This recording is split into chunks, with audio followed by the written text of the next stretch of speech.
ये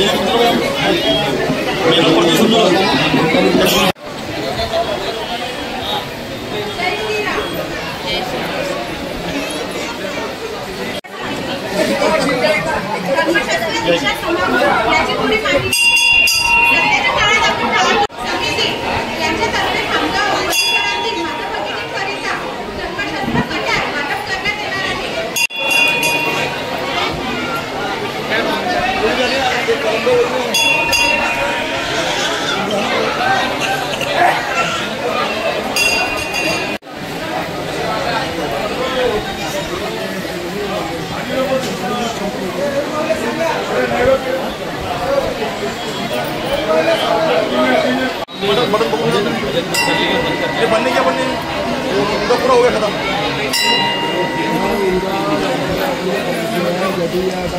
दो घंटे कर रहे पूजा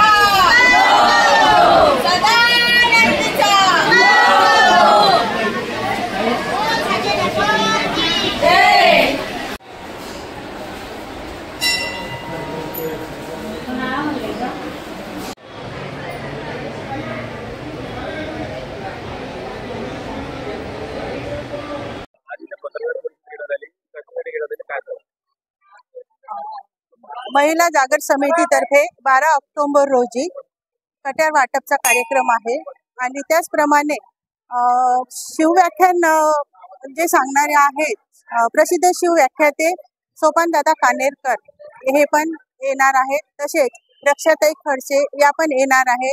सध्याचं वातावरण फार खराब झालेलं आहे।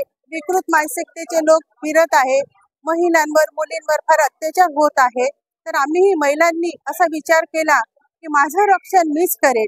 भगवान श्री कृष्णाने सांगितलेलं आहे गीतेमध्ये, यदा यदा हि धर्मस्य ग्लानिर्भवति भारत अभ्युत्थानम अधर्मस्य तदात्मानं सृजाम्यहम् परित्राणाय साधूनां विनाशाय च दुष्कृतां धर्म संस्थापनार्थाय संभवामि युगे युगे।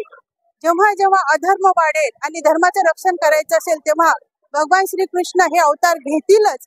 पण त्यांनी आपल्याला जे दिलेलं आहे गीतेमधून ज्ञान, तर आपण पण आपल्या परीने काहीतरी करायला पाहिजे। प्रत्येक वेळेस भगवान श्री कृष्ण महिलांचं रक्षण करायला येतील हे गृहीत न धरता माझं रक्षण माझं संरक्षण मीच करेन। आपल्या ज्या इतिहास जर आपण बघितला तर जिजाऊ माँसाहेब, राणी लक्ष्मीबाई, अहिल्याबाई होळकर या सुद्धा शस्त्र चालवत होत्या आणि शास्त्रासोबत शस्त्राचं पण त्यांना ज्ञान होतं।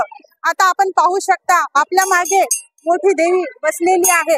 या देवीच्या सर्व हातांमध्ये शस्त्र त्यांनी धारण केलेले आहे। तर आपल्याला हा आपला हिंदू संस्कृतीचा इतिहासच आहे। आपल्याला पूर्वजांपासून हे मिळालेलं दान आहे की स्त्रियांनी सुद्धा शस्त्र घेतलं पाहिजे।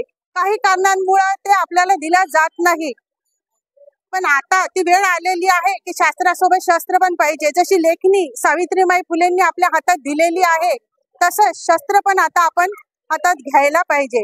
म्हणून महिला जागर समितीच्या वतीने 12 ऑक्टोबर रोजी शिवविख्याते सोपानदादा यांचं व्याख्यान आहे आणि तसंच तिथे आम्ही कट्यार वाटपाचा कार्यक्रम पण ठेवलेला आहे आणि हा कार्यक्रम 3 ते 5 दुपारला आहे। त्याचप्रमाणे कट्यार ही फक्त 150 रुपयाला आम्ही देणार आहे आणि नंतर याचं प्रशिक्षण पण मुलींना देणार आहे। मुलींचा आत्मविश्वास वाढावा, महिलांचा आत्मविश्वास वाढावा हा आमचा प्रयत्न आहे। धन्यवाद।